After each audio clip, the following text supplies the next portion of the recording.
Il va alors choisir de s'exprimer lors d'une prestigieuse conférence organisée par le Wall Street Journal et diffusée sur Internet. Tous les poids lourds de la Silicon Valley y ont déjà défilé. On y parle nouvelles technologies et c'est Kara Swisher qui mène l'interview, aux côtés d'un autre journaliste, Walt Mossberg. Et comme beaucoup avant lui, Mark va passer un sale quart d'heure. Voici Mark Zuckerberg. Il était très au courant des thèmes de l'interview, donc on était vraiment surpris de le voir si nerveux. Pourquoi faites-vous en sorte que je dois vérifier l'intégralité des infos qui me concernent? Je pense qu'il faut comprendre comment le système est conçu pour saisir son mode de fonctionnement. Je parlais avant de ce que font les utilisateurs sur le site. Ils partagent leurs informations avec leur entourage. Mark ne répond pas du tout à la question. Mais en face de lui, le journaliste insiste. Mais vous n'avez pas répondu à ma question. Vous semblez avoir décidé de rendre publiques mes informations personnelles sur Facebook. Vous l'avez fait tout seul, sans prévenir? Nous lui avons posé des questions l'un après l'autre et il a refusé de répondre. Alors nous lui disions, répondez! Ce n'est pas ça notre question. Et à force de ne pas répondre aux questions des deux journalistes, l'interview devient de plus en plus musclée. Ces emails que vous avez écrits à la fac, ils vous suivent, que ça vous plaise ou pas. Kara évoque un email envoyé par Mark 5 ans plus tôt. Un email où il écrivait que les utilisateurs de Facebook étaient bien naïfs de lui faire confiance. Mark est déstabilisé, il commence à transpirer. Comment expliquez-vous le scandale que ça a provoqué? Ça vous touche? Oui. J'ai fait plein de bêtises quand j'étais à la fac. Je ne me cherche pas d'excuses. Et je suis vraiment désolé d'avoir fait ça. Certaines accusations sont vraies, d'autres non. Pouvez-vous nous dire quelles accusations sont vraies? Je ne sais pas trop, c'est loin. Mark perd tous ses moyens, il ne maîtrise plus ses réponses et transpire un peu plus. Et il se met à transpirer, mais vraiment transpirer. À quel point transpirait-il? Oh, entre nous, on appelait ça la fête de la transpiration. On ne pouvait pas voir ça du public, mais c'était vraiment énorme. Ça coulait à grosses gouttes le long de son nez. J'avais peur qu'il fasse un malaise, et il était tout pâle, il avait l'air malade. Pour moi, c'était une crise d'angoisse. Il nous a dit qu'il ne se sentait pas bien, mais en tout cas, c'était très mauvais pour lui. Pour détendre l'atmosphère, Kara interrompt l'interview et tente une petite plaisanterie. Vous voulez retirer votre sweat? Non, je ne l'enlève jamais. Je sais, mais il y a des femmes dans le public qui aimeraient bien que vous l'enleviez. Non, En s'épongeant le front, Mark prend conscience de la situation. Il cherche une issue, mais les questions repartent de plus belle. Pouvez-vous expliquer ce qu'est la personnalisation instantanée, pourquoi vous l'avez fait et à quoi ça sert pour vos utilisateurs? peut-être que je dois l'enlever. Enlevez-le. Pour gagner du temps, Mark décide d'enlever son sweatshirt, mais il va comprendre qu'il n'aurait jamais dû. C'est un sweat officiel. On imprime notre mission à l'intérieur. Oh mon Dieu! L'intérieur du sweat. Mais qu'est-ce que c'est? Rendre le monde plus ouvert et connecté. Oh mon Dieu, c'est un culte secret. Regardez ça. Rendre le monde plus ouvert et connecté, avec un symbole au milieu qui doit être réservé aux initiés, je pense. Un logo mystérieux qui vante les valeurs de Facebook. Kara gère la situation sur le ton de l'humour, mais cela ne suffit pas à détendre l'atmosphère. Mark Zuckerberg le sait, l'interview est une catastrophe, il ne pouvait rêver pire publicité. Ce jour-là, il prend conscience de ses difficultés à communiquer. Il comprend aussi que pour assumer parfaitement son statut de PDG de Facebook, il doit vaincre son anxiété maladive. Mark découvre l'importance de l'image et son douloureux apprentissage ne fait que commencer.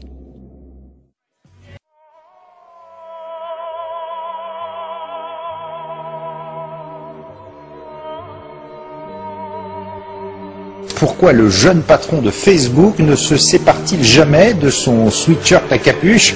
Les rumeurs les plus folles circulent depuis des mois. Les internautes ont enfin une piste. Et oui, l'insupportable geek multimilliardaire, le très présomptueux Mark Zuckerberg, a enfin retiré son inséparable hoodie. C'est comme ça qu'on appelle les sweats à capuche. Forcé de tomber la veste devant les caméras de télévision. Et qu'a-t-on découvert à l'intérieur? Pas un gris-gris Damien, pas une doublure en billets de 100 $, non, non, non. Un étrange dessin digne du Da Vinci Code, un schéma mystique censé représenter la mission de Facebook.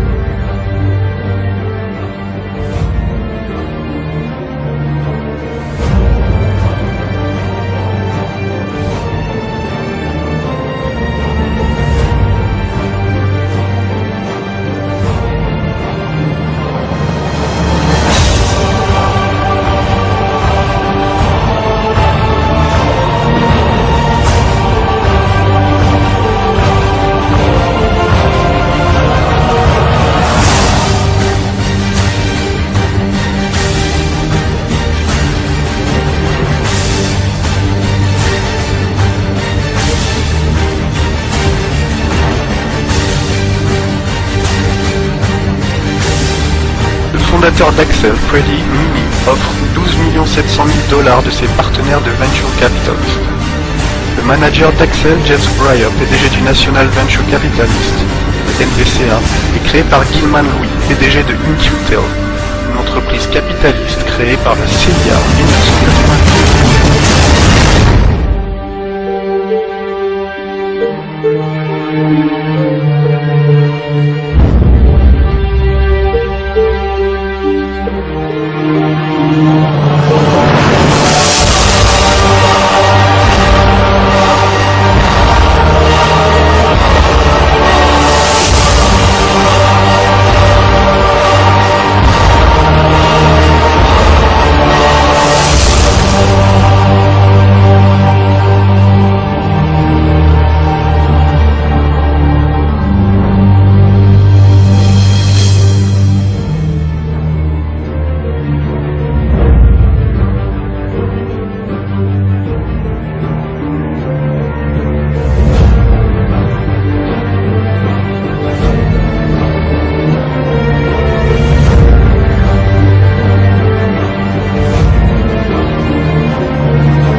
من فئة $1 لرأيت رمز الماسونية خلفك. لو نظرت لرأيت، فهل نظرت؟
هذه المواقع هي من ساهمت مساهمة كبيرة، وأنا أعتبر أن الحزب القوي والحزب الخطير الذي كان يضرب ضد الاستبداد هو حزب الفيسبوك، واعتبر أن الفيسبوك وهو الموقع الاجتماعي الذي نشر كل فظائع هذا النظام طيلة سنوات هو الذي حرك الشارع، هو الذي حرك الشارع، هو الذي حرك الشارع.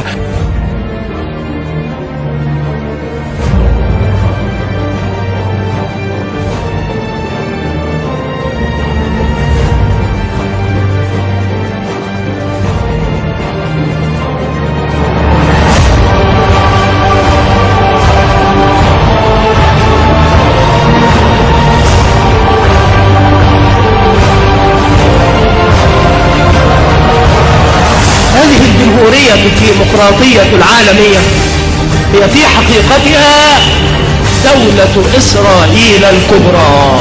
يريدون أن يحكموا العالم، أن يتحكموا في الشعوب كافة، في مقدراتها وفي مصائرها، وتكوين الحكومة اللادينية الديمقراطية المدنية العالمية. حرية، إخوان، مساواة، إنسانية، هذه شعارات الماسونية يهتف بها اليوم في جميع أقطار المسلمين، وتخرج الجماهير الغافية الحمقاء في الشعارات